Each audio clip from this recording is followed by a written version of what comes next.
Hello, welcome to Body Tips.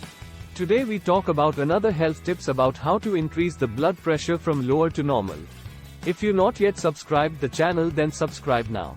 Low blood pressure, also known as hypotension, can cause symptoms like dizziness, fainting, and fatigue. If you have low blood pressure and are looking to increase it to a normal range, here are some tips to help. Increase salt intake. Adding more salt to your diet can help increase your blood pressure. However, it's important to talk to your doctor about how much salt is appropriate for your individual health needs. Drink more fluids. Staying hydrated can help increase your blood volume, which can lead to a rise in blood pressure. Aim to drink at least 8 glasses of water a day. Wear compression stockings. Compression stockings can help prevent blood from pooling in your legs, which can help increase blood pressure. Exercise regularly. Regular exercise can help improve your cardiovascular health and increase blood volume, which can lead to an increase in blood pressure.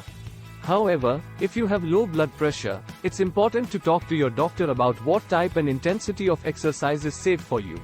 Eat a balanced diet. Eating a diet rich in whole grains, fruits, and vegetables can help improve your overall health, which can indirectly help increase your blood pressure.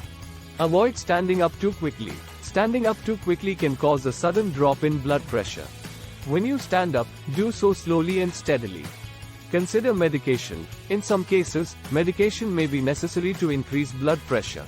Your doctor may prescribe medications like fludrocortisone or midodrine to help raise your blood pressure.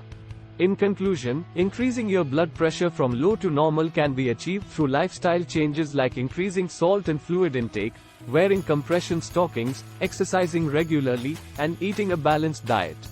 If lifestyle changes are not enough, medication may be necessary. It's important to talk to your doctor about what treatment options are appropriate for you. If you like the video, then like and comment below. Thank you.